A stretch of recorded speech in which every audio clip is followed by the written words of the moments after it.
Palestinians have fought back. For decades, they tried to achieve national liberation through armed struggle. Some groups still do, but the majority now support popular protest instead. And you can look at the history of the Patriot Act over the last 10 years, which has been applied overwhelmingly in 85% of the cases to matters having nothing to do with terrorism. Or you look at the FBI strategy of creating their own plots and financing their own plots and luring people into their own plots, and then at the last minute heroically breaking up their own plots. Hello, my name is Stanley Heller. Welcome to The Struggle. The Struggle is shown on 22 cable stations from Vermont to New York City, on the internet at thestruggle.org, our YouTube channel, Struggle Video Media. We begin with an excellent animation produced by Jewish Voice for Peace. It's entitled Israel and Palestine, a very short introduction. It's extremely popular on the internet, getting over 150,000 views in its first week. Then at the last demonstration in New Haven for Gaza, an interview with Reverend Allie Perry talking about her recent trip to the West Bank of Palestine, Israel.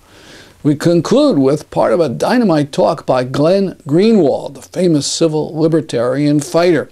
He spoke at the conference of the Connecticut Coalition Against Indefinite Detention.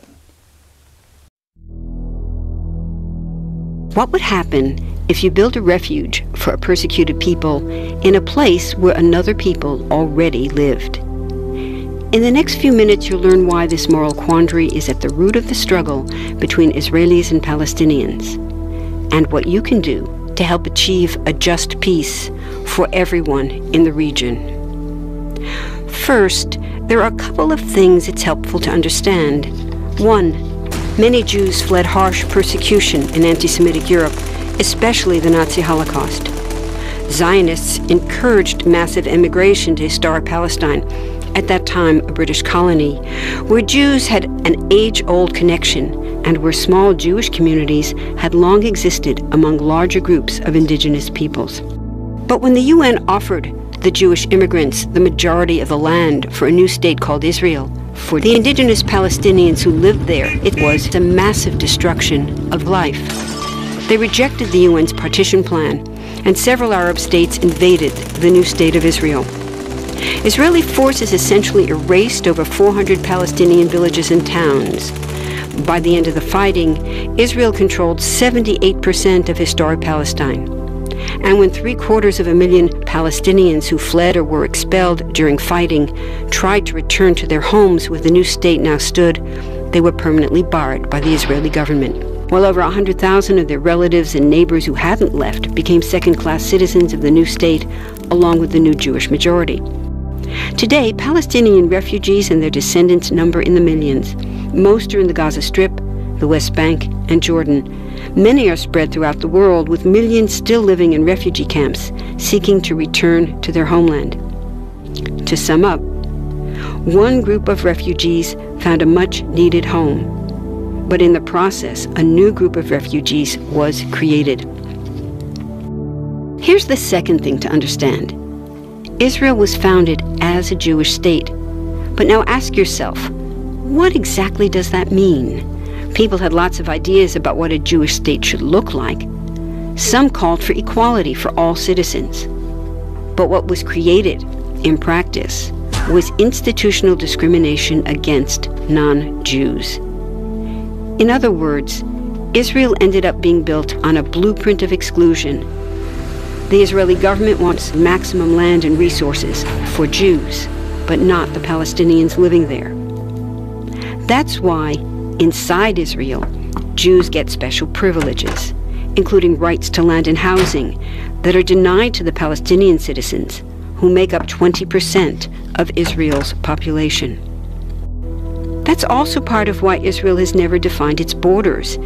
In fact, they still hold on to land, the West Bank and Gaza, that they conquered in the war in 1967. Since then, Israel has built Jewish settlements throughout the occupied West Bank, building Jewish-only cities and supplying them with infrastructure like roads and army camps, schools, and even a college. Military occupations are meant to be temporary, but after 40-plus years, this one looks permanent and entirely unjust. In the West Bank, Israeli Jewish settlers and Palestinians live on the same land, but must live under two completely separate and unequal systems of Israeli law. The Jewish settlers dominate the natural resources, including water and agricultural land, and they're backed by the Israeli army. To maintain the occupation, Israel has demolished thousands of Palestinian homes and orchards, confiscated Palestinian land, bombed a captive civilian population in Gaza, and punished resistance with raids, arrests, and assassinations, all to gain maximum land, while making life so difficult for Palestinians that they will either leave or be too afraid to resist. Palestinians have fought back. For decades, they tried to achieve national liberation through armed struggle. Some groups still do, but the majority now support popular protest instead. The deeply harmful pattern of control, repression, and violence profoundly harms Palestinians living under occupation and Israelis living as occupiers. This must be broken to reach a peaceful and secure future for both peoples. Now that you understand the problem, what about the solution? What about peace talks? So far, over 2 decades of U.S.-backed peace talks have actually made things worse by helping Israel continue the occupation. It's been years of talking while Israel massively expanded the Jewish settlements and literally redrew the map.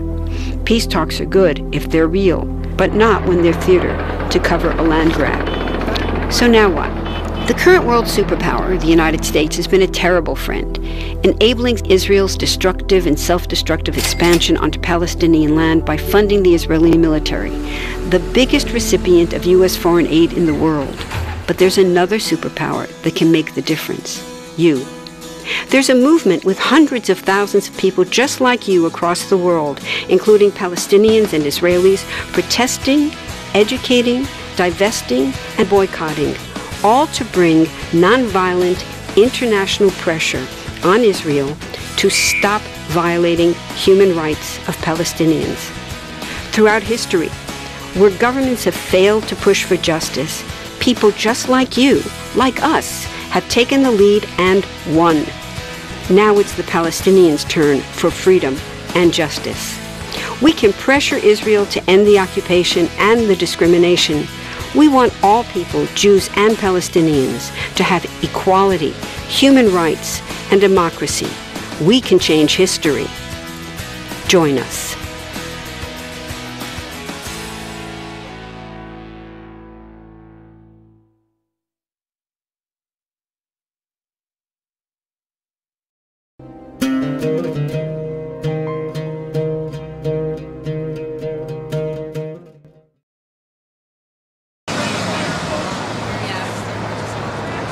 Reverend Perry, I understand you were over in Palestine and Israel recently. I was there for 2 weeks in the middle of October, co-leading a delegation for the Dorothy Cotton Institute of Ithaca, New York. It was organized by Interfaith Peace Builders, and we had a number of veterans from the civil rights movement. The focus of it was to really look at and understand and learn about the nonviolent movement in Palestine and to meet with nonviolent Palestinian resistors and their Israeli allies. So it was, my co-leader was a rabbi from Martha's Vineyard, who's connected also with Ithaca, has a synagogue up there, and the delegation itself was both interfaith and interracial. And you say some former civil rights leaders from the U.S. Who were some of those? One was Dorothy Cotton, who was the highest-ranked woman in working with Dr. King and was particularly involved in citizen schools, citizen education for the civil rights movement. Another was Vincent Harding. Vincent Harding actually was a person who wrote King's Beyond Vietnam speech. And then we had Clay Carson, who's head of the Martin Luther King Center in Stanford University, and Carolyn McKinstry, who's a minister from Birmingham, Alabama. She was a member, still is a member of the 16th Avenue Baptist Church, was there the day of the bombing in 1964, and the 4 young women that were killed were friends of hers. And actually, she told, I have to say, a very moving story. I had not heard this before, but that day of the bombing in 1964, the Sunday school lesson was on forgiveness and reconciliation, which, in the light of what happened, is sort of... So I know you've been to the area before. What were some of the differences, let's say? Well, I'd been there just a year before on a very similar delegation. We went to some places that I'd been before: Hebron, the 10 nations outside of Bethlehem, Bet Sahor, the refugee camp, Dahisha in Bethlehem. What I would say, and Belin, this time we went to Budris and to Nabi Saleh, 2 Palestinian villages that, like Belin, have been very active in resisting the wall and resisting the occupation, and have very active nonviolent resistant movements. I would say things were worse than a year ago. It's hard to quantify that, but in terms of the sort of desperation, the struggle to keep any kind of hope at all. And to me, what's remarkable is that people do work to do that in the midst of, just such an oppression that interferes with every aspect of people's lives. And I personally find myself thinking, I don't know how the Palestinians hold on to a commitment to nonviolence in the light of the severity and the brutality. One of the things that I had not witnessed before was being part of a nonviolent demonstration, and we did that in Nabi Saleh, which is a small village of about 550 Palestinians, all with the same last name, Tamimi, so it's very close. And it's a village that's near Ramallah.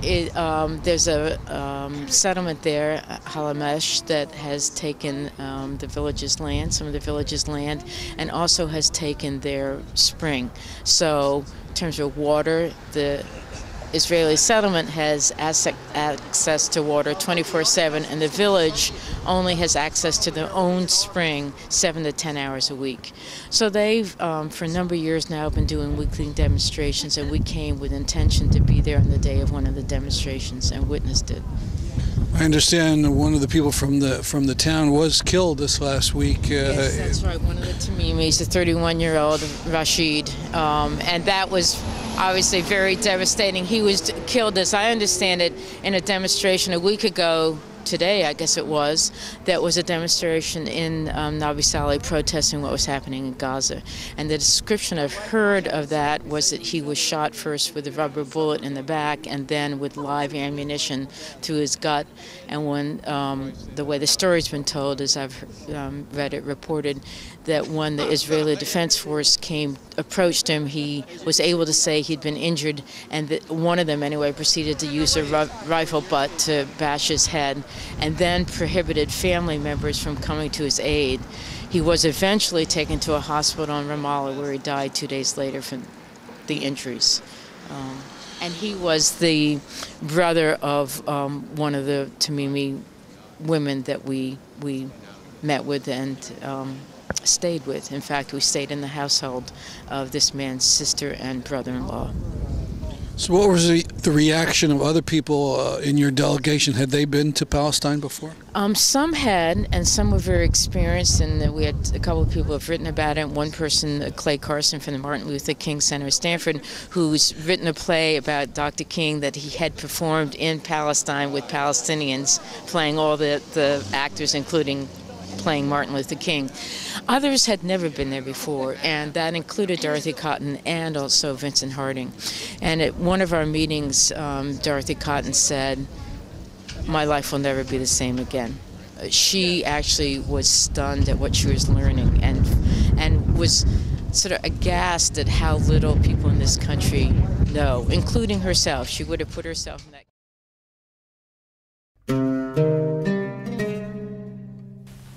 The agony of Syria continues. The U.S. has given the green light to the military conquest of Syria by backward forces whose military is supplied by the absolute monarchies of Qatar and Saudi Arabia. The original democratic forces that made the rebellion against the Assad tyranny seem to have been pushed to the side. Groups of Al-Qaeda in Syria openly proclaiming their allegiance to the memory of Osama bin Laden are a key part of the coalition that the U.S. and the West now proclaims to be the rightful rulers of Syria. None of their suicide bombings against Syrian civilians has ever been criticized by the West. Pity the people of Syria. Now to Glenn Greenwald talking about the rights you once had, speaking at the conference entitled "An Injury to One is an Injury to All." If you look at the sprawling surveillance state that has been erected, in which all of our activities are monitored and recorded and stored in government databases without any indication that we've done anything wrong, let alone a showing a probable cause that we have, it is as complete and pure a violation of the Fourth Amendment as it gets. And if you look at the system of indefinite detention, of putting people in cages, often for life, without even a pretense of any charge, or what we have now, which is targeting people, including American citizens, for execution, for extrajudicial assassination, in total secrecy, without charges, oversight of any kind, that is as profound and complete a repudiation of the Fifth Amendment's guarantee against the deprivation of life or liberty without due process of law. This is a systematic violation of these liberties, not isolated case-by-case basis. And what's most striking about it to me is that as we move further away from the precipitating pretext, which is the attack of 9/11, what one finds is that these violations become more acute. They continue to increase rather than recede. And so what I want to do is just spend a few minutes asking two questions about this state of affairs. One of which is, why has this happened? Why has it been allowed to happen with relatively little backlash and resistance of the type that we've convened here today to generate? And secondly, what are the primary implications of allowing these sorts of abuses to continue in such a fundamental way for as long as we've allowed them to continue? And the reason I think those two questions are so crucial is because only by understanding what causes it and understanding why it's so crucial to stop it, can we ourselves begin to think about how to create strategies for arresting it and convincing our fellow citizens to join us in that effort. So let me begin with that first question, which is, why has this all happened? Why have we allowed this to happen? And I think there are a few reasons why this has taken place and why it's been so difficult to combat it. What are the impediments? The first of which is that all of this is taking place in the context of war. And not just a war against a specific country, but a war against multiple countries on the planet. The reason that's so significant is because it is always the case, historically in every society it is the case, that in times of war, that is when the power of political leaders is most unconstrained. 2,000 years ago, Cicero said, "When men pick up arms, the law falls mute." There are no limits, or very few limits, that can be effectively applied to political leaders when they're prosecuting and waging a war. That was why it was supposed to be so difficult under the Constitution for wars to be commenced, because of the threat that they pose to our core liberties. And what's most amazing about the quote-unquote war which we're currently fighting is that, unlike prior wars in American history that have justified civil liberties abuses, which ended when those wars ended, so Abraham Lincoln's suspension of habeas corpus ended when the Civil War did. Franklin Roosevelt's internment of Japanese Americans, they were liberated once World War II was over. This war, by design, can have no end. It is designed to be an internal and permanent war. Just 2 weeks ago, the Washington Post reported that the Obama administration is in the process of codifying its quote-unquote kill lists by creating what the administration is calling a disposition matrix. A matrix that analyzes algorithms to determine how you should be disposed of. Should you be put into prison indefinitely without charges? Should you be killed? Should you be charged with a crime? And the premise of this system, said the Washington Post, was that Obama administration officials are acting on the premise that the quote-unquote war on terror will take place for at least another decade, which means that it will have lasted longer than 20 years. And when you talk about a war that lasts for 20 years, you're no longer talking about a finite, discrete event. that ushers in civil liberties abridgments that end when the wars do, you're talking about a fundamental and radical transformation of the kind of government we have. The other aspect of war that makes it so difficult to combat civil liberties abridgments is that one of the crucial strategies of war on the part of every government is to dehumanize the group against whom violence is being applied. And the reason that's so crucial is because no population, other than the most sociopathic, would tolerate years and years and years of continuous lethal force applied to a foreign population unless the humanity of that population has been obscured and hidden and denied, unless they've become dehumanized. And this war has involved the lethal application of force against almost exclusively one group of people, which are Muslims. And although the government and its officials will explicitly say that we're not at war against Muslims generally or against Islam, the theory, which is that every time the US government imprisons somebody without charges or kills somebody, that it should be assumed, without evidence being presented, without due process being afforded, that those people somehow deserve it, that they're militants or terrorists or whatever other labels the government and the media slap upon them reflexively. The theory has created the idea in the minds of the population by design that this group of people, American Muslims, or Muslims generally, are collectively guilty, that they're really not human in the way that we would object if any other group of human beings were being treated in this manner. And this dual approach of war, heightening the power of political leaders, at the same time dehumanizing the group which is targeted, makes it very difficult to combat rights abridgments because of the idea that anything the government does in its name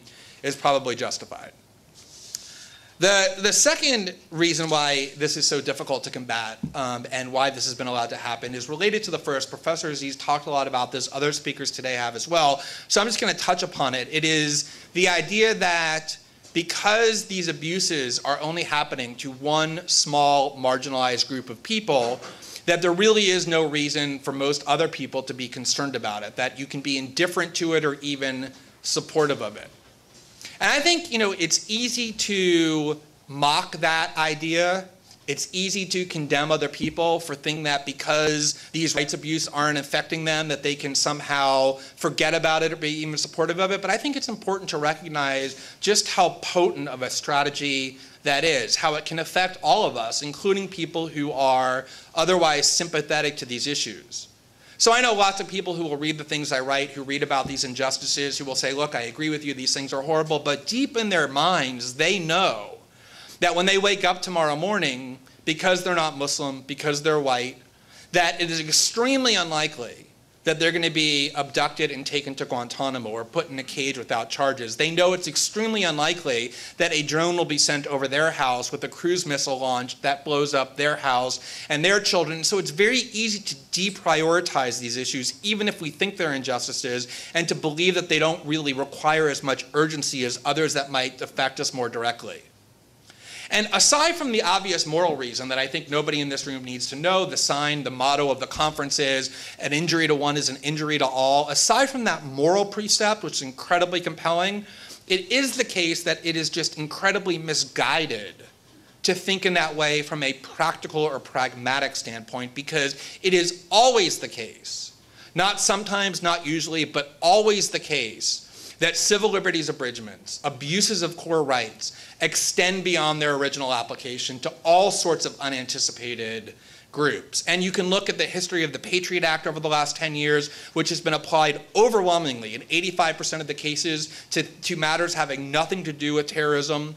Or you look at the FBI strategy of creating their own plots and financing their own plots and luring people into their own plots, and then at the last minute heroically breaking up their own plots and then announcing to the world how grateful we should be that they've kept us safe and yet again broken up their own plot. That tactic is now being applied to anarchist activists, to people protesting NATO policies, to, as Professor Aziz said, to the Occupy movement. And what we see most of all, and I think most perniciously of all, is the importation of war on terror tactics from what was once confined to foreign soil into domestic soil.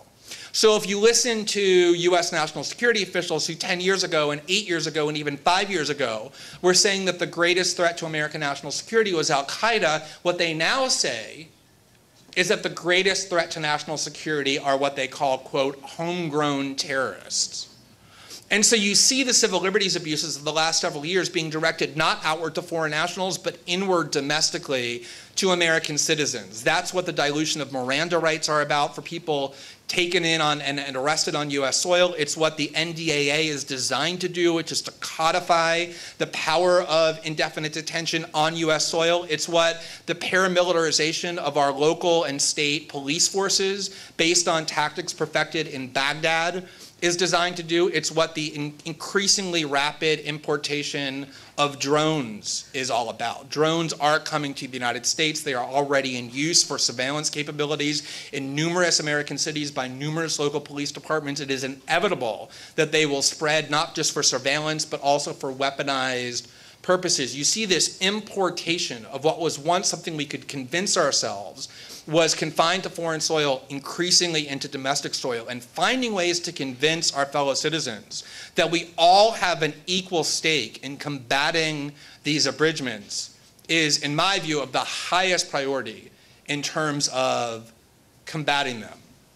Earlier, there was a speaker who was an official with the electric union, John Woodruff, who spoke, and I wish everyone could hear what he said, not just in this room, but everywhere, because he talked about how civil liberties abridgments are a core issue for the labor movement. And the reason that he gave was that any organization that wants to agitate against those in power has an equal stake in protecting these liberties, is equally endangered when they're assaulted. That's true not just of the labor movement, but of every single political activist group that is trying to accomplish change in the United States. That is what civil liberties is about. It's why an abridgment for one person is abridgment for everyone.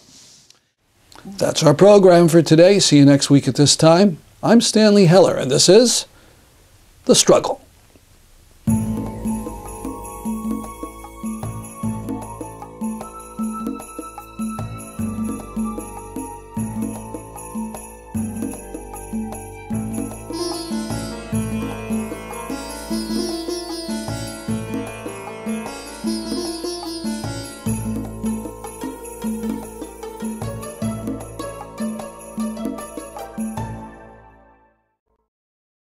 When the world has gone crazy and it's all becoming clear, when they're gunning down our comrades and it seems the end is near, as they're loading up the launchers for the tear gas grenades, we can take off our bandanas and kiss behind the barricades.